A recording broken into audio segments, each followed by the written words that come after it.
Okay, this is take two. I was so angry, I ended up swearing, and so this is a do-over. This is about my mother, Leona, the worst mother in the world. She abandoned me at my evil Aunt Lori's house for most of my childhood, where I was beaten and tortured, starting at the ripe old age of 1 year old. She filled up my bottle with beer 3 times and got me drunk as hell when I was around 2 years old. I remember that, and I remember the hangover the next day. She neglected me and never showed me any love. She never told me that she loved me and never touched me. She never put her arm around me or hugged me, unless it was on camera, of course.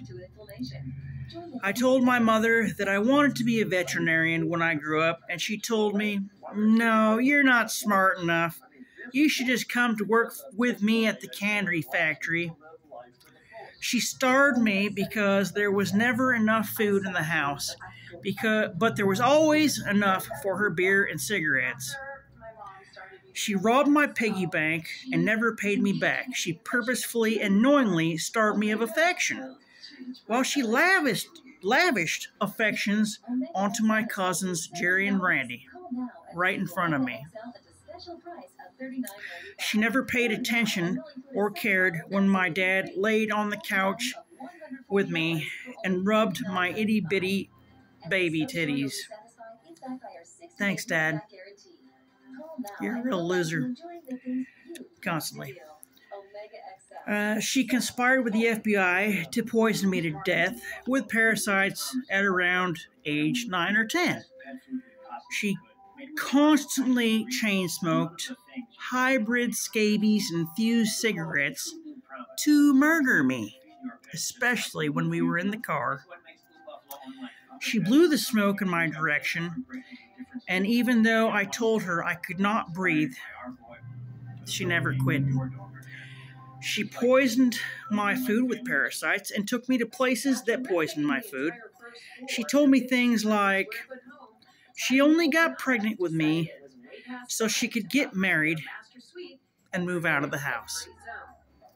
She told me that I was the reason that she had to drink. She sat by while her boyfriend, Mark Craig, grabbed my left wrist and forced me to touch his genitalia. I said, "Mom, he's making me touch him." And I was staring right out at her. And she never said nothing. She just stared straight ahead, totally ignoring me. And I was crying too. She let her boyfriends be cruel to me. I was often left alone and afraid in the apartment by myself, while she went out drinking at the bars.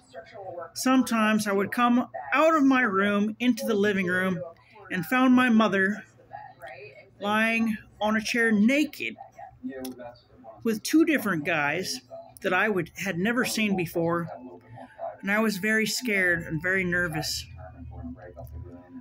When I was 9, she kicked me out of the apartment in Bothell because she said she was going to have sex with her boyfriend, Roy. She told me to walk to my grandmother's house in Woodinville, and she shut the door and locked it, and so I did walk there. She told me that she had an abortion before me. She had 5 or 6 abortions after me, and she told me about every single one of them. Here's the sick part. She told me, "Would you like to have a baby brother or a baby sister? I'm pregnant. I'm going to have a baby." I was so excited. I told her yes. Then she would go and terminate the pregnancy and then tell me that she got rid of it. She killed it. She had an abortion. I was so ashamed and so embarrassed because I had actually went to show and tell and had told everybody that I was going to have a baby brother or sister. And it never happened. She started drinking alcohol with me at age 11, and it was poisoned with parasites. She abandoned me at my grandmother's house so she could live with just her and her boyfriend Roy, because she said he convinced her that I was the reason why they never got along. The real reason is she never loved me because she was a sociopath and was incapable of loving anybody but herself.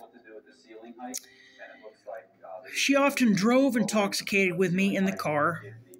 She left bottles of booze that were poisoned with hybrid scabies out on the counter, and poisoned marijuana shake from Roy under the coffee table in the hopes that I would drink and smoke them.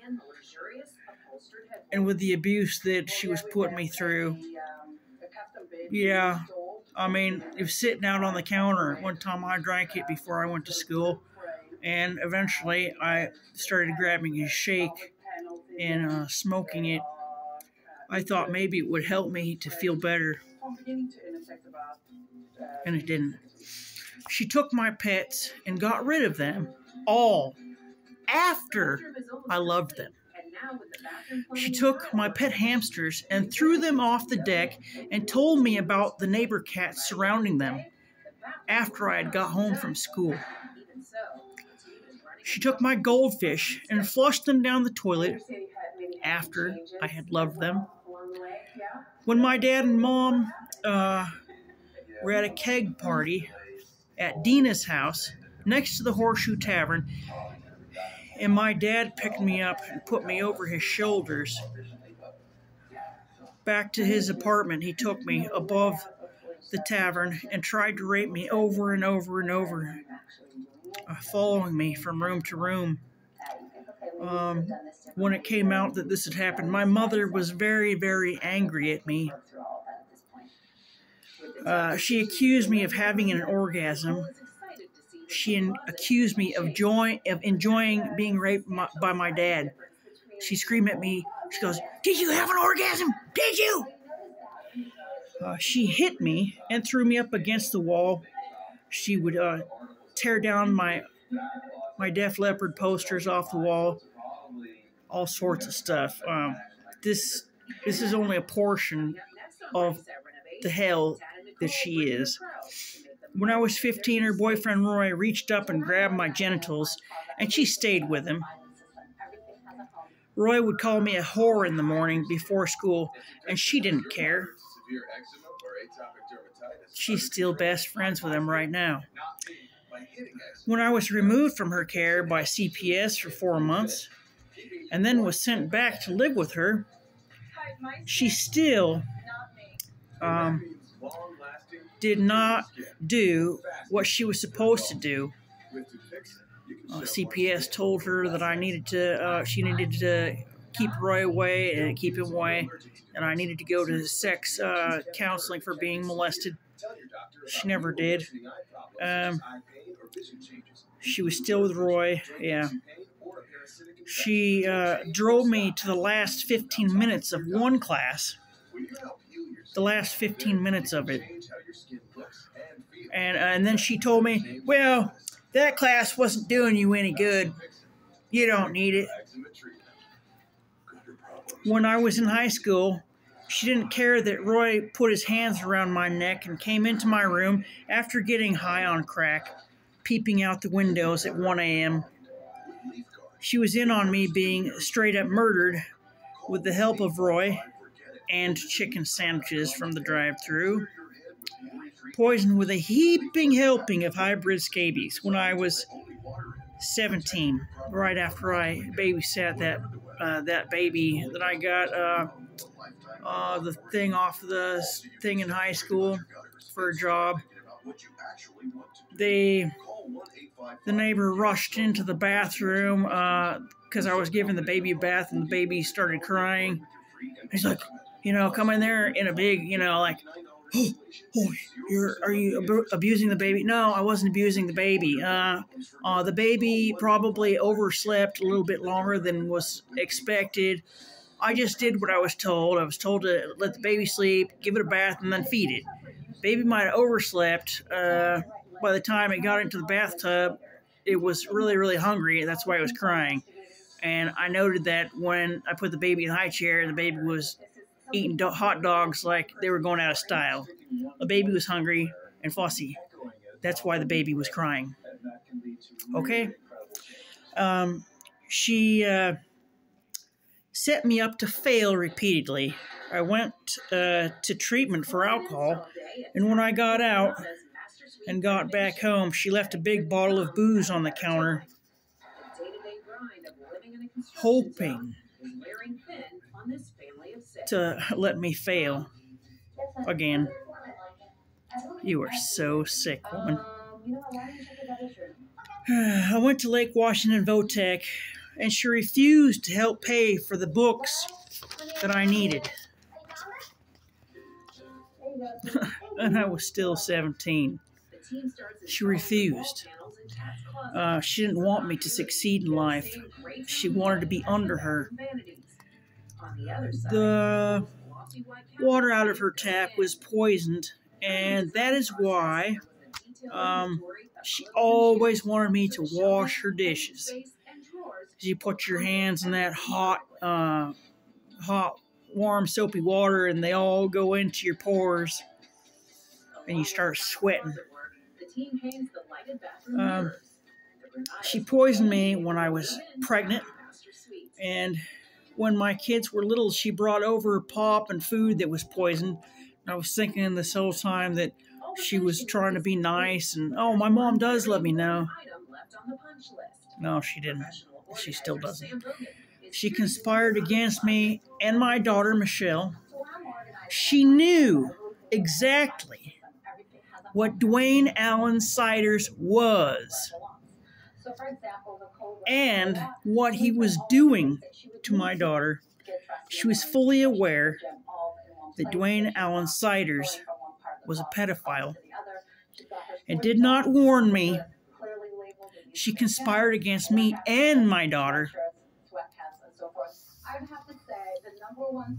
She only would have told me. If somebody would have warned me, I could have saved my daughter. But not any of you people warned me. When I went to her house in December 21, she conspired to murder me again for the very last time by giving me poison pot from Roy Russell again. She kept going outside and turning up the poisonous gases that were going into her trailer. I know, because she'd go out there. She got this evil look on her face with a big, huge smile on her face. And she went out there, and I heard her turning the knob out there and turning it up. And then the gases went up, and it was harder to breathe.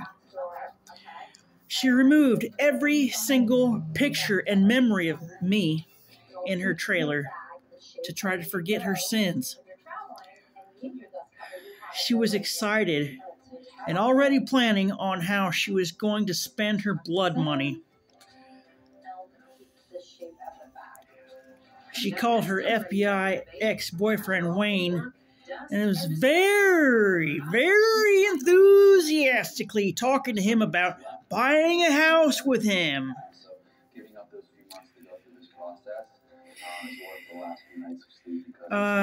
When her boyfriend Roy purposefully ran over my cat Sylvia, I kept her collar in a jewelry box, and she took it and threw it away on purpose to hurt me. She hit my innocent daughter in the face in front of me. And oh, so much more, many things I don't even have the time to tell you. Her words are cruel. Her heart is filled with hate. She is a liar. And why did Cain kill his brother Abel? Because Cain's works were evil and his brothers were righteous. Alrighty. John chapter 3, verse 20. For everyone who does wicked things hates the light, and does not come to the light, lest his works should be exposed. I just exposed your works, Mother. How do you like me now? Because you do not know who Jesus is. He does not know who you are. And you will be taken away from the sight of God for all eternity. There is no worse fate. One more thing, Mother. One more thing. There is a large hybrid scabies monster within you, and it grows. Soon you're going to have the pleasure of feeling it reach up and rip your heart apart from the inside. I hope you feel everything.